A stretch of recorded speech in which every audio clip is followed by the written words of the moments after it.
Кыргызстан отдал часть своих территорий Узбекистану. Что происходит? Опять непонятки по границам? Подписывайтесь на обновления и точно будете в курсе всего самого важного. Причиной передачи 4 пансионатов в Иссык-Куле Узбекистану стала неспособность Кыргызстана выплатить узбекской стороне по решению Международного суда свыше 40 миллионов долларов, заявил Садыр Жапаров. В мае этого года судом было вынесено решение, согласно которому кыргызская сторона должна выплатить более 40 миллионов долларов.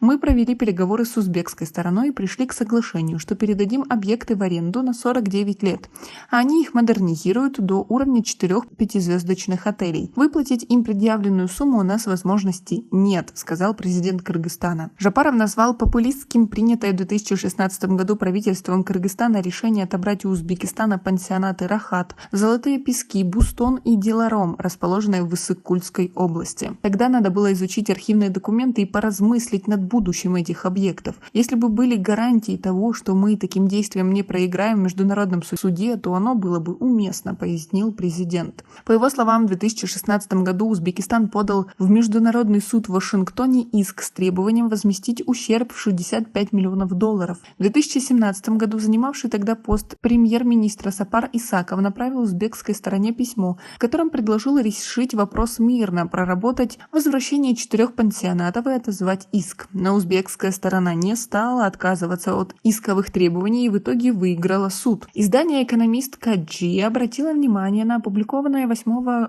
августа текущего года сообщение Глобального арбитражного суда, в котором говорится, что Кыргызстан обратился в суд США с просьбой аннулировать решение Международного центра по урегулированию инвестиционных споров о выплате инвесторам Узбекистана со стороны Кыргызстана 33 миллионов долларов в связи с национализацией 4 пансионатов, расположенных на берегу озера Иссык-Куль. Экономист Каджи обратился за подробностями в Минюст Кыргызстана, где не подтвердили, но и не опровергли факт обращения в судебный инстанции США, пообещав в ближайшее время предоставить уточненную информацию. Жапаров отметил, что пансионаты обветшали и требуют значительных инвестиций, которые Кыргызстан не может себе позволить, потому что у нас полно других критических пробелов. Если продать эти 4 пансионата, то их даже за 4 миллиона долларов никто не купит, не говоря уже о 40 миллионах. Ну а утверждать, что можно было бы сдать в аренду всего на 5-10 лет, это невежество, потому что только строительство 4-5-звездочных отелей займет эти 5-10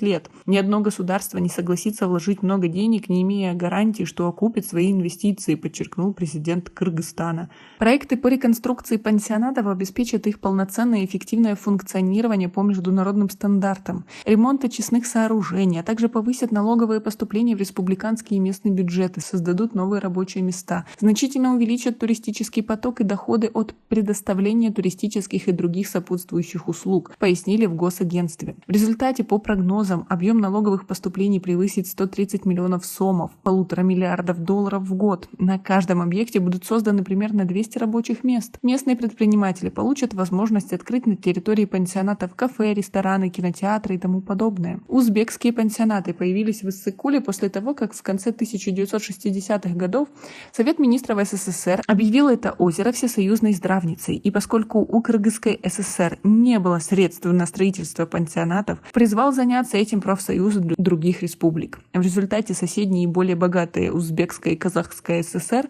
построили на Иссык-Куле по 4 пансионата. После распада СССР это имущество начали делить. В 1992 году стороны договорились, что пансионаты становятся собственностью Кыргызстана, но пользоваться ими смогут юридические лица других стран СНГ. То есть Кыргызстан начал получать за эти пансионаты арендную плату. В марте 2008 года Ташкент предпринял попытку добиться признания его права собственности на 4 иссык-кульских пансионата.